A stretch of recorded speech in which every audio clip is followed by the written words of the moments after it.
Hello everyone, I hope you are doing very well. Welcome to this class. In this class, we are going to discuss this particular topic that is going to be very interesting, Dalton's atomic theory. As you know very well, in the previous class, we had already covered this topic that is Dalton's atomic theory. Along with this, we had covered the drawbacks and limitations of Dalton's atomic theory. So we are discussing class 11th first chapter, that is some basic concepts of chemistry.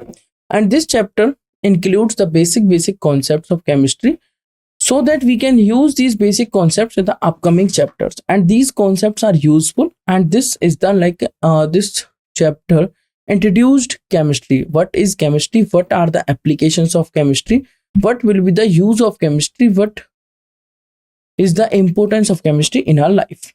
Okay, so first of all, I want to recall the previous class points, and then we will start this today's class. That is going to be very interesting. And in this today's class, we are going to discuss mainly atomic mass, average atomic mass, molecular mass, and formula mass. So how can we calculate, or how can we measure the mass of an atom, which is very small? An atom is not visible with the naked eyes, you know very well, right? Atom is not visible with our naked eyes. So understand let's quickly understand the points of Dalton's atomic theory. So actually, before this Dalton's atomic theory,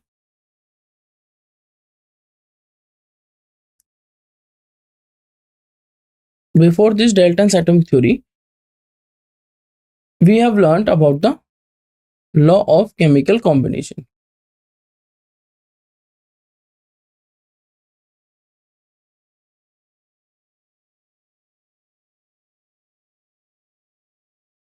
And in this law of chemical combination, in the laws of chemical combination, we have covered 5 basic laws.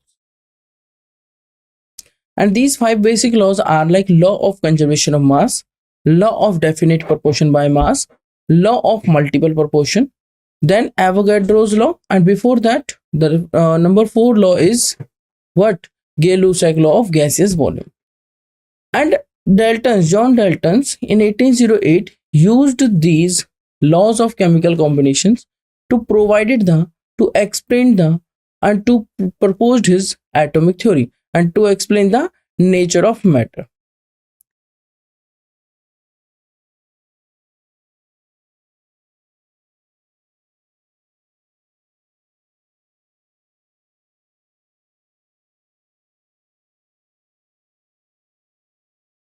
To propose his theory on nature of matter.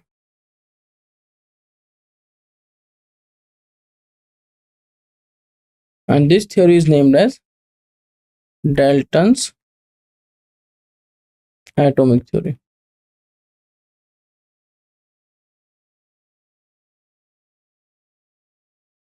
Dalton's atomic theory.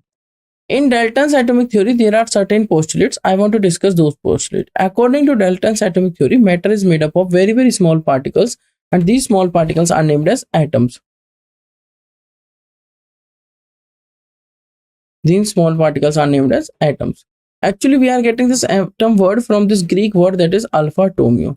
Alpha tomio means uncuttable, indivisible, right? Non-dividable. You can say this is about atoms. The second point is saying that when atoms are combining, they are giving molecules, or you can say compounds, right? They are giving compounds. When atoms of different elements are combining, they are giving compounds. The interesting point is there, if you are taking atoms of same element, then the atoms of same element are having identical mass and they are identical in properties, right? Atoms of same element.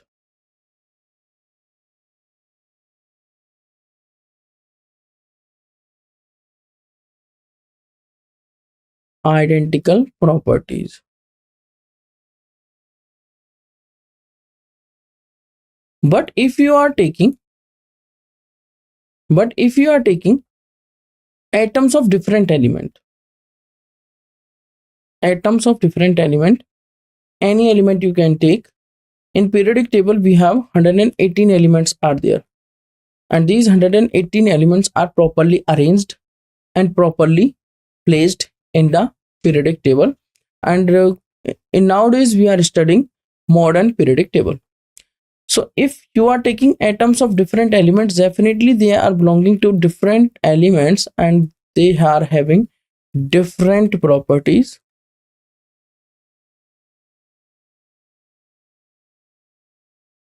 or different mass, you can say.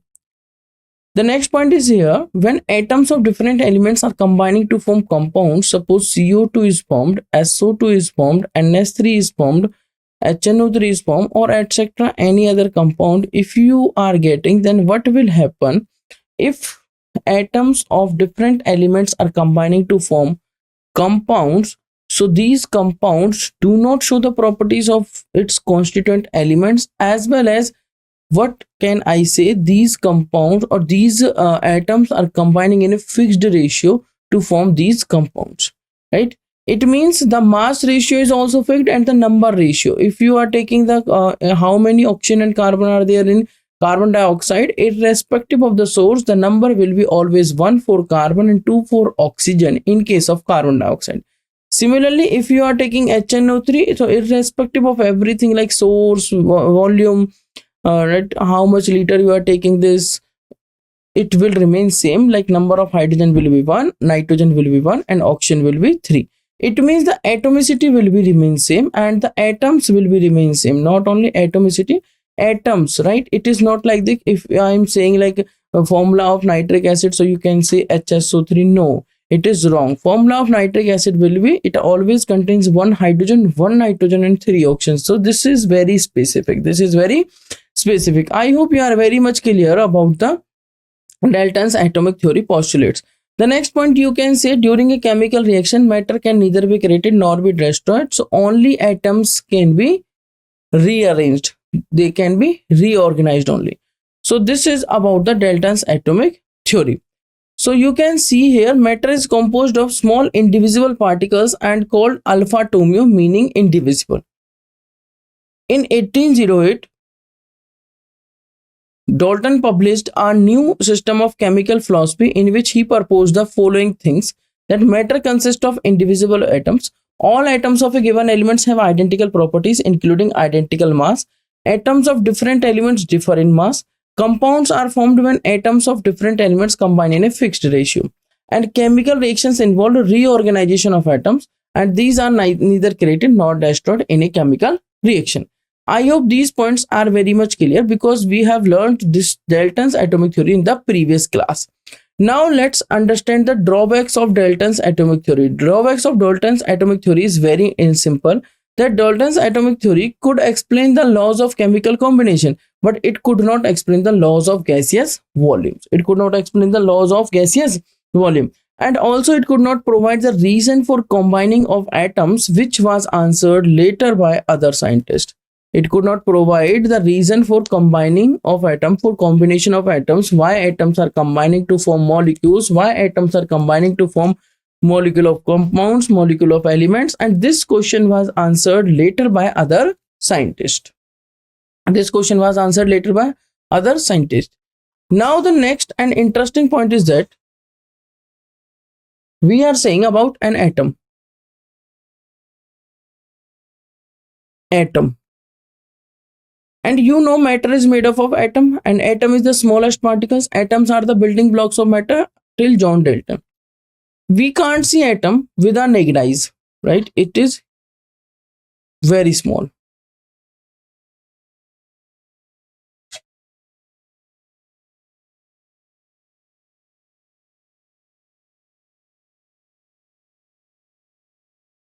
If this is very small in size and it is not possible to see an atom with a naked eye, so how can we measure the mass of an atom? How can we measure the mass of an atom? To calculate the mass of an atom, we have to use a relative method. So first of all, what is this relative method? What is this reference method? Let's understand this relative method with the help of some examples. So suppose I am saying this is a star named as Sun. Sun is a star and it is also a heavy and massive star, and the weight of Sun is very high. It is around like 10 raised to the power 30 kilogram, having some values as well. Like suppose I am saying the value, it is an it is not a real value, I am saying an expected value. Okay, suppose I am saying a assumption value. Suppose it is like x point something, 192999234 etc. It is like something. The mass of sun is suppose x 0.99234 into 10 raised to the power 30 kilogram. So sun is closest to the earth, but it is not only the massive star, right? Apart from sun, so many other stars are possible which are massive than sun, which are heavier than sun, which are bigger than sun. Like Betelgeuse you can take. Suppose I am taking the another star Y and one more star I am taking. So suppose I am taking the mass of this star is like 2x.99234 into 10 raised to the power 30 or 31 kilogram. Okay. Similarly, another star Z is here and the mass of that star is something more than the mass of Y. The point is here, these values are very large to remember, right? Large to learn as well. And these values are very bigger and difficult to use in calculations. And these are difficult to use in calculations. So what we can do, we can use the reference method, we can use the relative method. Relative method, let's suppose I am saying that the mass of sun is equal to the 1 AO, which is astronomical unit. Mass of sun is equal to 1 AO. So what will be the mass of this Y? It will be 2 AO. And what will be the mass of this Z? It will be something in terms of AO we can calculate. It is 2 AO because if we are dividing this x 0.99234 into 10 to the power 30 kilogram, if we are dividing this 2x 0.99234 into 10 raised to the power 30 kilogram with this value, that is x 0.99234 into 10 raised to the power 30 kilogram, we will get 2, right? We will get what? 2. You can divide this and you will get only 2. So it will be the 2, but the mass of the what you can see, the mass of this is 1 AO. So you can learn these values in terms of small numbers. You can learn these values in terms of small numbers. Suppose I am writing a number here, which is like I am writing x 0.99234 into 10 raised to the power 30 multiply with x 0.99234 into 10 raised to the power 30 kilogram, and I am saying this is the mass of Y. So what can you do? If you want to calculate this value in terms of AO, what you can do? You can see here this value means 1 AO and this value means another AO. So it will be AO square as well. It will be AO square. And if I am writing, it should be multiplied with 2. So you can see this is AO. So it should be 2 AO. It should be 2 AO. So easily you can write or you can calculate these numbers. So now it is easy to learn that the mass of sun is 1 AO, 1 astronomical unit, and the mass of another star which is more massive, more heavy than sun, it's 2 AO. So due to this relative method, we can easily learn these bigger numbers, right, with reference to their small, with respect to their small numbers. I hope if we are able to simplify the large numbers into smaller numbers, so can we simplify if a large number into smaller numbers for macroscopic objects? Can we use this method for microscopic objects as well as like microscopic objects like atoms, electrons, protons and neutrons, etc.? So definitely we can calculate the mass of an atom, which is a microscopic particle, with the help of relative method. And first we had used for this relativity, we had used the method that is nothing, that is relative method. We had used the hydrogen atom as a reference atom, right? As a reference atom, firstly we had used this, but it was not successful. Then we used oxygen atom because oxygen is more abundant and it makes compounds with mostly compounds, but it was not also successful. It was not successful. Then finally we used carbon 12 isotope of carbon as a reference atom,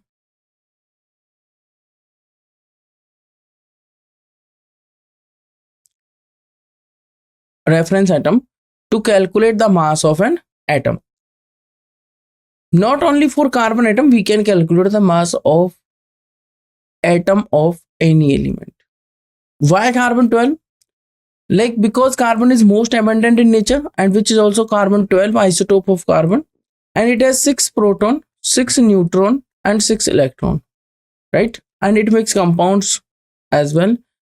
So nowadays we are using carbon 12 atom to calculate the mass of atom of any element.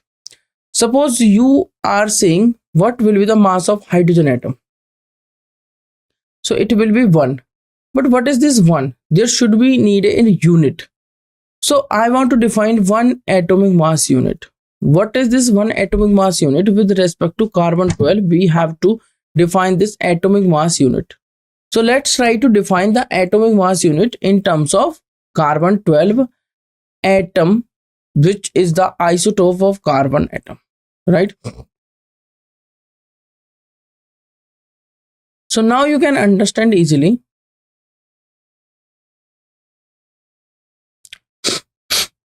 This is hydrogen having atomic mass 1. It is 1 AMU actually. It is what? 1 AMU. So let's define this 1 AMU. 1 AMU is nothing, that is atomic mass unit.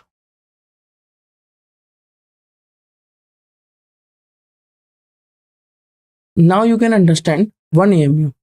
Suppose you have a weighing balance.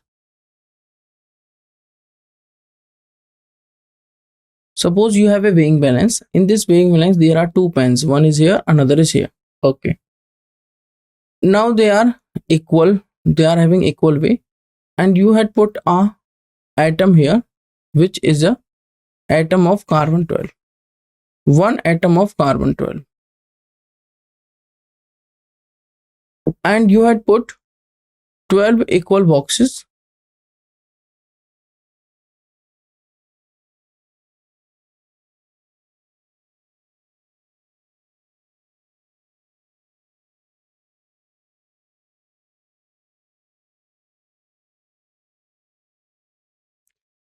And I am saying this one box represents 1 AMU.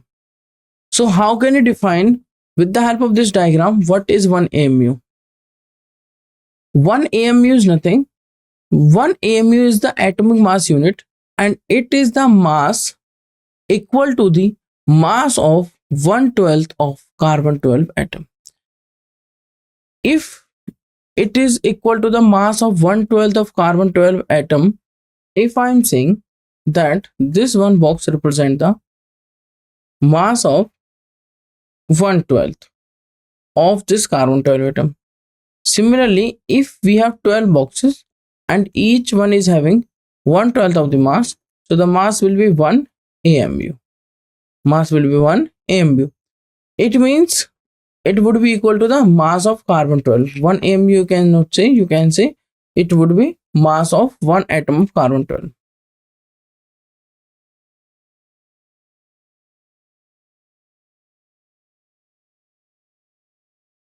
One twelfth. Each box is having 1/12 mass of one atom of carbon 12, which is an isotope of carbon. So this will be the interesting way to understand what is 1 AMU. Repeating one more time, what is 1 AMU? Atomic mass unit. 1 AMU is defined as the one atomic mass unit is defined as the mass equal to the mass of one atom of carbon 12. So this is about 1 AMU. If we know what is 1 AMU, what is the mass of 1 AMU, so with respect to 1 AMU, we can calculate the mass of each and every atom. Suppose you are saying that nitrogen mass is 14 AMU. So it means the nitrogen mass is 14 times of 1/12 of the mass of 1/12 of the mass of one atom of carbon 12.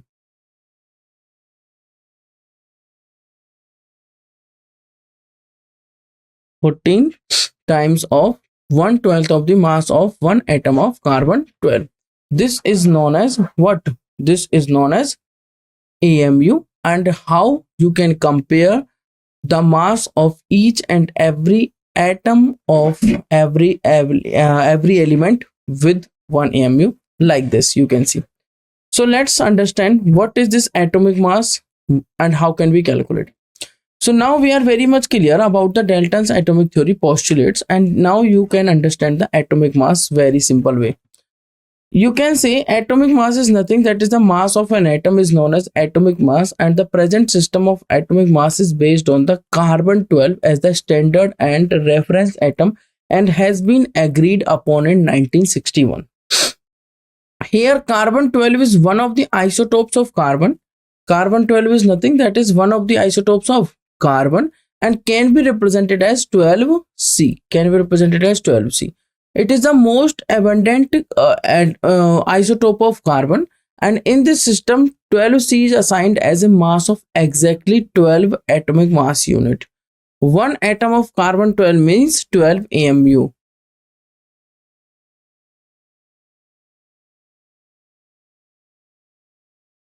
They are having exactly 12 atomic mass unit mass, and masses of all other atoms are given relative to their standard.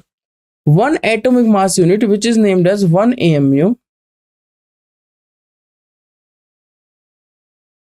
1 AMU is defined as a mass exactly equal to 1/12 of the mass of one carbon 12 atom. 1/12 of the mass of one carbon 12 atom. This is known as atomic mass unit. This is known as atomic mass unit. So 1 AMU is equal to 1.66056 into 10 raised to the power minus 24 gram. So mass of one atom of hydrogen is equal to 1.6736 into 10 raised to the power minus 24 gram.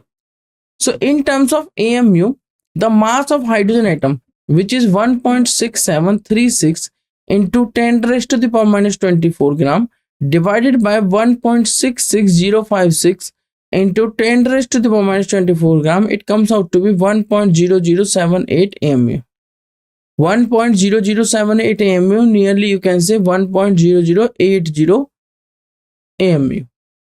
Okay, so this is how you can compare the atomic mass unit and you can calculate the mass of other atoms of every element. Okay, so you can see this is the way to calculate the atomic mass of all other elements with respect to AMU, and in which we are using carbon 12 isotope of carbon as a reference atom. Okay, so the mass of hydrogen atom is 1.0078 AMU. It means you can say it is 1.0078 times of mass of 1.78 times of 1/12 of the mass of one atom of carbon 12 isotope. Let's move to the next. You can see the mass of oxygen is 16O, and it would be the mass of oxygen is 16 and it would be 15.995 AMU. At present, AMU is replaced and AMU has been replaced with U. U means unified mass. We have to use small a, small m, small u, as well as you can see for unified mass we have to use small u as well. When we use when we use atomic masses of elements in calculations, we actually use average atomic mass of elements. We actually use average atomic mass of elements. For example, for chlorine atom we have to use 35.5. Okay, so you can see many natural occurring elements actually exist as more than one isotope, and when we are taking into account the existence of these isotopes, their relative abundance, that is the percentage abundance, the average atomic mass of that element can be computed. For example, carbon has following three isotopes, like you can see carbon 12, carbon 13, carbon 14, with relative abundances and masses are known as shown against each of them. So carbon 12 relative abundance is 98.892. Carbon 13 relative abundance is 1.108. Carbon 14 relative abundance is 2 into 10 raised to the power minus 10. Atomic mass unit. For carbon 12, the atomic mass is 12. For carbon 13, it is 13.00335. For carbon 14, it is 14.00317. Okay. With the help of this relative abundance and atomic mass, we can calculate the average atomic mass. You can see from the above data, the average atomic mass will come out to be 0.98892 multiplied with 12, 0.0108 multiplied with 13.00335 plus 2 into 10 raised to the power minus 12 multiplied with 14.00317 U is equal to 12.011 U.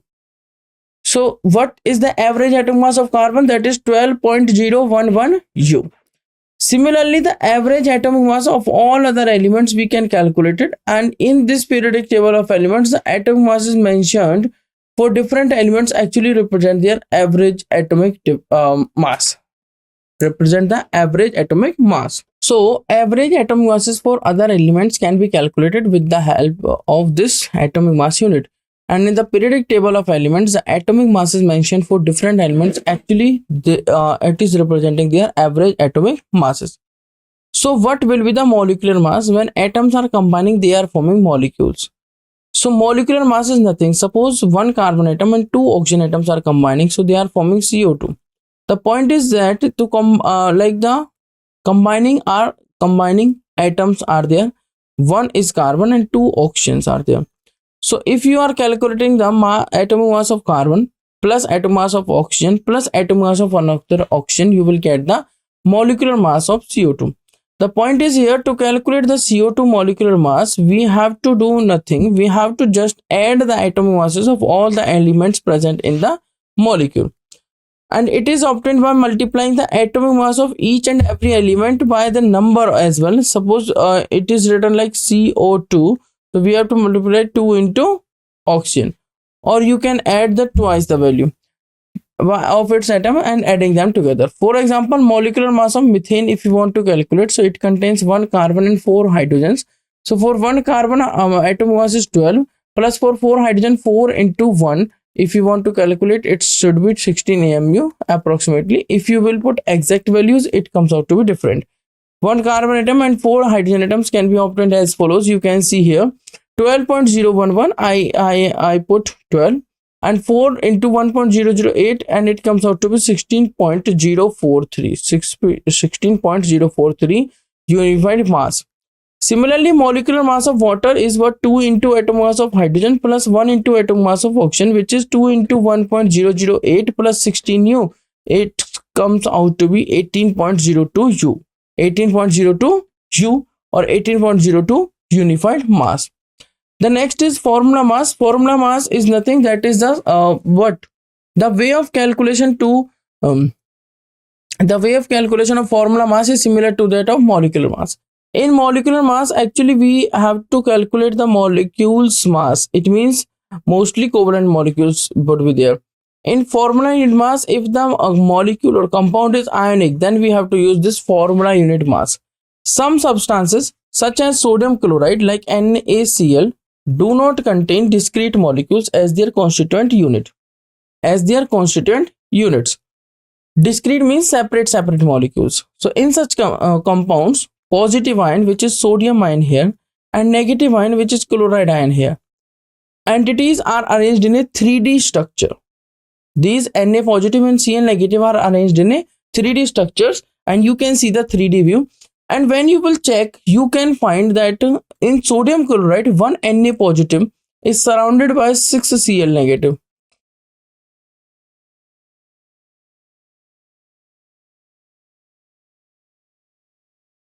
Cl negative. Similarly, if you will check, then one Cl negative is found to be surrounded by 6 Na positive. So the formula such as NaCl is used to calculate the formula unit mass instead of molecular mass, as in the solid state sodium chloride does not exist as a single entity. So many entities are combined and they are producing 3D pattern. Thus the formula unit mass of sodium chloride is atomic mass of sodium, which is 23U, plus atomic mass of chlorine, which is 35.5U, comes out to be 58.5U. 58.5U is the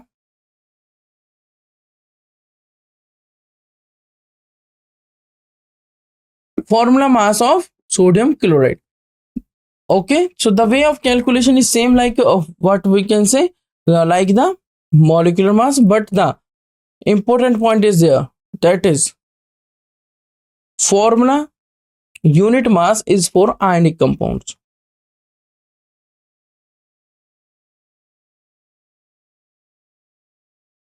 So the formula unit mass of sodium chloride is 58.5U.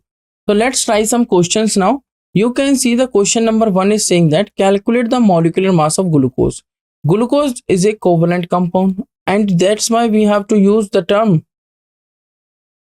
molecular mass. C6H12O6. If you want to calculate the molecular mass of glucose,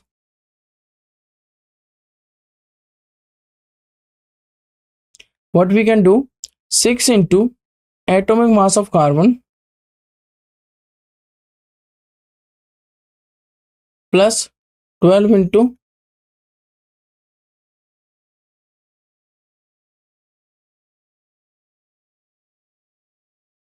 plus 6 into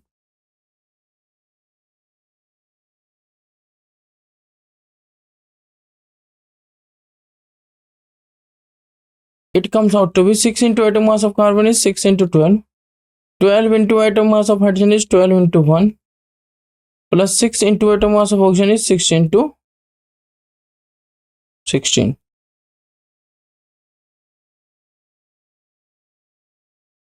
It comes out to be 180 gram per mole. It comes out to be 180 gram per mole. If I am using the word mole, so it should be molar mass. That's why I'm not saying mole or gram. I'm saying just AMU. Okay. So if you are using the term gram, mole, so it will be gram atomic mass, gram molecular mass, or if you are using mole, so it should be molar mass as well. It should be molar mass. So we are not using the terms. We are saying just only AMU. So this is the problem 1. You can see the answer. Molecular mass of glucose is 6 into 12.01 plus 12 into 1.008 plus 16 into 6. So it comes out to be an 80.162 U, and it would remain same irrespective of the source, the molecular mass of glucose, and this is a covalent compound. That's why we will get this 180.162 U, right? For ionic compounds, the way of calculation is same. So you can see, if I want to solve one more question for ionic compounds, and I am saying like, what will be the formula unit mass for KCl?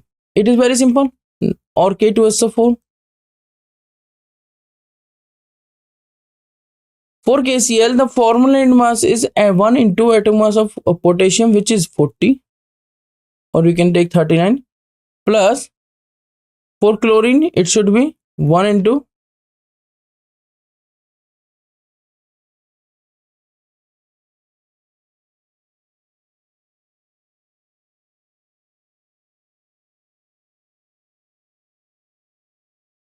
it should be 75.5U. For K2SO4, you can calculate easily. You can take 39 as well. You can take 39 atomic mass of potassium. You know, like argon, potassium, and calcium. They are having 40 atomic mass, you can write, and they are isobars, having different atomic number but same mass number. So you can take 40, but exactly atomic mass is like 39. Okay, you can take 39 only. So if you are taking 39, so 1 into 39 plus 35.5, it comes out to be 74.5 U. You can use 74.5 U, or you can use 40 atomic mass as well, which is the actually potassium. You can see 40 or 39, both you can use, but exact 39 we can use. Similarly, if you want to calculate for this, so 39 into 2, For sulfur it should be 32, and 16 into 4 it should be 64. So you can add these values, you will get your answer. Again I am repeating, exact mass you have to use for potassium is 39 point something, but you can use 40 as well. If you are not getting that it should be 39 or 38 or 39 point something, so you can use 40 as well. There should be no problem. 75.5 or 74.5, it's not a big deal. Okay, I hope you are getting a clear idea that how to calculate the molecular mass, atomic mass, formula unit mass, and how to calculate these masses. Okay, again I am repeating whatever we have covered today. First of all, we have covered the Dalton's atomic theory, then we had covered the drawbacks of Dalton's atomic theory, then I introduced the atomic mass term, then we had calculated the molecular mass and formula unit mass as well. Okay, and what is one AMU? Now you are very much clear what is one atomic mass unit, and in simple ways we are using nowadays U, which is nothing that is named as unified mass. Okay, so this is all about this today's class. Again I am saying, like for KCl, for potassium you can use 40 as well as 39, both are correct, but exactly you have to use 39. Okay, and approximate some values. So this is all about this today's class. In this today's class we have covered these topics. In the next class we are going to discuss the next and important concept, which is going to be mole concept, and we will introduce the term mole and molar mass as well. Okay, so thank you so much everyone. Now we will meet in the next class with the next topics and interesting topics as well. Okay, so thank you again. Have a good day.